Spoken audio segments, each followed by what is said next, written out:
D.C., Victoria Tensing, a former Reagan Justice Department official, former chief counsel of the Senate Intelligence Committee, Joe DiGenova, the former U.S. attorney for the District of Columbia, founding partners of DiGenova and Tensing law firm. Joe, Victoria, thank you both for being here. Let me start out, Victoria, let's start with the memorandum. The president is being very careful here about talking about whether or not he wants to release that memorandum. I'm very proud of the Republicans on that committee for getting it done. Your thoughts? Well, they're doing it the right way, and well, they should, because Chairman Nunes got in a little bit of trouble when he came out and made an announcement outside of the White House after he saw these I think, the documents that are the basis for this memo. Mm-hmm. So they're going through the right procedure, and oh, lo and behold, they're insisting that the Democrats go through the right procedure for their report, and the Democrats are shocked. I mean, Adam Schiff, give me a break. He said the Benghazi investigation was the worst investigation and the worst abuse of power ever. Everything is so traumatic. You know, there's a character on Law and Order named Adam Schiff, and I think he's trying out for it. Joe, it's great to have you both here, I have to say. And let me start with Paul Ryan. For some reason, today was telling everybody to calm down in the conference about the memorandum. And said, declared that Rod Rosenstein was doing just a bang-up job as Deputy Attorney General. I about fell out of my chair. Your thoughts? Well, I think Rod Rosenstein made one of the worst mistakes in the history of Washington law. He appointed Bob Mueller, who never should have been appointed because he's a close personal friend of James Comey and just about everybody else involved in this. But Rod did something worse.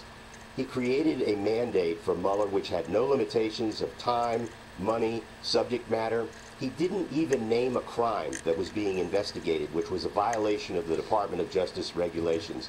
I think when all is said and done, Rod Rosenstein's memorandum and the appointment of a special counsel will go down in history as one of the worst decisions ever made by a Justice Department official. There never should have been a special counsel because there was no evidence of any crime. Hey Lou, I want to follow up on that because the mandate that Rosenstein approved is just shocking for us lawyers, and that is that Mueller can investigate any link, this is a quote, any link between the Russian government and anyone associated with the Trump campaign. Now, goodness gracious, do you know what?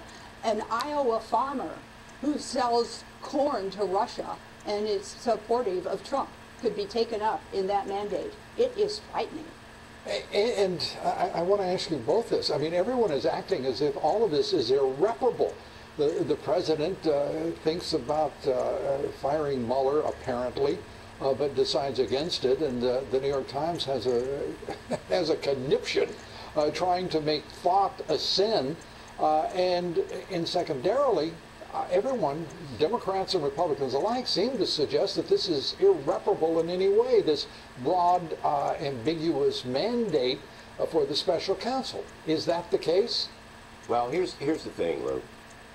We must never lose sight of the fact that the senior level of the FBI and the senior level of the Justice Department during the Obama administration decided to do two things: exonerate Hillary Clinton from her email server scandal, and then, if she didn't get elected, to frame Donald Trump with a non-existent crime. This is one of the worst things in the history of our country. And to think that a special counsel was appointed to investigate the president, who's done absolutely nothing, is a disgrace. And we have, Victoria, at this point, no evidence whatsoever that's been produced as 5 committees proceed with their investigation. We added it up.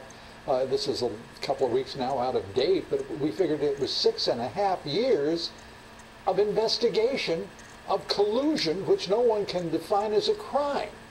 Right. Any guest who comes on Fox should be asked by the host, who supports the special counsel, should be asked, could you please tell us the 18 U.S.C. number that whatever collusion, even if there was collusion, violates? No one can tell you, and that's what's frightening. Because the criminal law is supposed to be very circumscribed. It's supposed to, people are supposed to know what it is that violates the law. And you can't say that an Iowa farmer selling corn to Russia is a violation of law. A sense from both of you as we wrap up here, and I'm sorry we've pressed so much for time, but a sense from both of you as to where do you think this is going to lead? Are we going to see inside the obviously corrupt upper levels of the Justice Department and the FBI, is there going to be resolution here? Your thoughts, Joe? Yeah, yes, there's going to be resolution. The memo from the House Intelligence Committee will be the start. Next will come the Inspector General's report from the Department of Justice, which will be devastating because it will show that Andrew McCabe made FBI agents fabricate evidence to exonerate Hillary Clinton. And then there's going to be a federal grand jury to investigate the Obama administration's senior Justice Department officials and the senior members of the FBI. The grand jury will be coming shortly. Victoria, you get the last word. One day, the rest of the media will be on board and report this. Victoria, thanks for being with us. Joe, thanks for being with us. We appreciate both of you